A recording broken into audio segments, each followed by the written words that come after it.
अस्सलाम वालेकुम। कैसे हैं आप सब लोग जी? उम्मीद है आप सब ठीक होंगे। तो अल्लाह आपको सदाई ठीक रखे, खुश रहें, आबाद रहें, हंसते रहें और खिलते रहें। तो जी खुशामदीद है आपको मेरे मसाला रेसिपी में। तो जी मेरी तरफ से आप सबको बहुत बहुत ईद मुबारक और जी दिल से ईद मुबारक। तो चलें जी आज की रेसिपी को स्टार्ट कर लेते हैं। तो आज हम बनाएंगे जी आलू चना चाट। बहुत मज़ेदार बनती है, बहुत आसान है। और ये कैसे हो सकता है जी, आज ईद हो और घर में चाट ना बने। चलिए जी स्टार्ट कर लेते हैं। बिस्मिल्लाहिर्रहमानिर्रहीम। आधा किलो लिए थे मैंने जी आलू। इनको मैंने अच्छी तरीके से बॉईल कर लिया है और कट कर लिया है। एक प्याली ली थी जी मैंने बलियों की। इसको मैंने नीम गर्म पानी में अंदर डाल के तो रख दिया था आधा घंटा, और फिर मैंने इनको अच्छे तरीके से निचोड़ लिया था। तो जी एक पाव लिए थे मैंने सफ़ेद चने उबले हुए, और एक पाव लिया है मैंने दही। इसको मैंने अच्छे तरीके से फेंट लिया है। और जी एक प्याली ली है मैंने उबला हुआ लोबिया लिया है, ये उबला हुआ है, बॉयल किया हुआ। और थोड़ी सी ली है जी मैंने ये पत्ता गोभी, बंद गोभी। और थोड़ा लिया जी मैंने इमली का पल्प, इसको मैंने अच्छे तरीके से छान लिया है।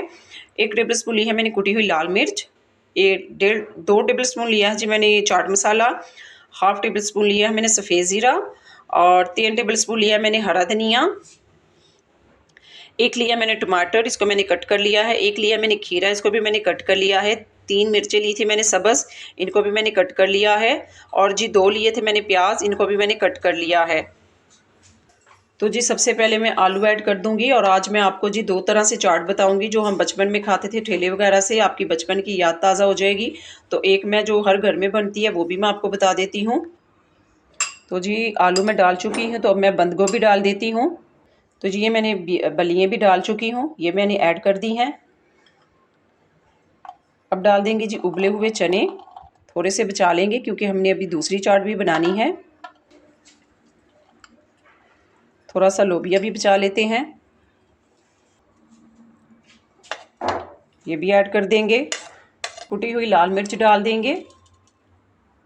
तो जी इस दही के अंदर मैं ना डाल दूंगी चाट मसाला, सफ़ेद ज़ीरा। इसको मिक्स कर लेते हैं। तो अब जी मैं दही ऐड कर देती हूँ। तो जी अब ये मैं इमली का पल्प डाल देती हूँ। बिस्मिल्लाहिर्रहमानिर्रहीम। साथ में हरा धनिया डाल देते हैं। तो जी अब मैं इसको मिक्स कर लेती हूँ। तो जी हाफ टेबल स्पून मैं डाल दूंगी इसके अंदर नमक। आप अपने जायके के अकॉर्डिंग डाल लें। तो जी अब मैं आपके साथ दूसरी चाट की रेसिपी शेयर करूंगी, शोरबा चाट की रेसिपी। ये भी बहुत मज़ेदार बनती है और जो बचपन में हम खाया करते थे। तो जी सबसे पहले मैं आपको चीज़ें बता देती हूँ। ये लोबिया है जो मैंने दूसरी चाट में डाला है, पहली वाली चाट में वही चीज़ें पड़ेंगी। लोबिया है, और 3 टेबल या 4 टेबल स्पून होगा इमली का पल्प है, थोड़े से चने हैं, और 3-4 आलू लिए थे मैंने, और प्याज है, नमक है, कुटी हुई लाल मिर्च है, चाट मसाला है, और ये मैंने हाफ टेबल स्पून ली थी टाटरी। तो इसको मैंने पानी में हल कर लिया है। तो इसका भी बड़ा मज़ा आता है और खट्टी सी ये होती है। बिस्मिल्लाहिर्रहमानिर्रहीम। तो जी अब मैं साथ में डाल दूंगी प्याज, साथ में डाल देंगे जी चाट मसाला, कुटी हुई लाल मिर्च,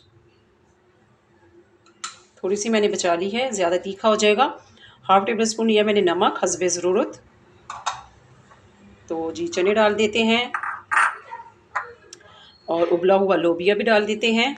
और जी ये टाटरी का मैंने पानी लिया था थोड़ा सा, ये आप देख लें, थोड़ा सा लिया था। हाफ टेबल स्पून मैंने टाटरी ली थी और उसको मैंने जो पानी में हल कर लिया था। तो ये इमली का पल्प है। बिस्मिल्लाहिर्रहमानिर्रहीम। तो जी इसको मैं मिक्स कर लेती हूँ। इसको कहते थे जी पहले शोरबे वाली चाट। तो ये भी बहुत मज़ेदार लगती है। जो मेरी तरह थोड़ा चटपटा खाते हैं तो उनको बहुत अच्छी लगेगी। तो जी चाट हमारी ये रेडी हो चुकी है। तो जी माशाल्लाह से देखें कितनी मज़ेदार सी दोनों चाटें हमारी तैयार हो चुकी हैं। ये भी बहुत मज़ेदार बनती है। तो ये भी बहुत मज़ेदार बनती है। दोनों ही घर में ट्राई कीजिएगा और मुझे अपनी जी कीमती राय ज़रूर दिया करें। आप कौन कौन से शहर से मेरी वीडियो देख रहे हैं मुझे कमेंट करके ज़रूर बताया करें। मैं आप लोगों की जी मुंतज़र रहती हूँ। मुझे बहुत अच्छा लगता है आप लोगों के जब मैं कमेंट पढ़ती हूँ। तो जी मुझे इजाज़त दें। अल्लाह आपकी ये ईद जी खुशियों बड़ी गुजरे। अल्लाह हाफिज़, खुश रहें, आबाद रहें।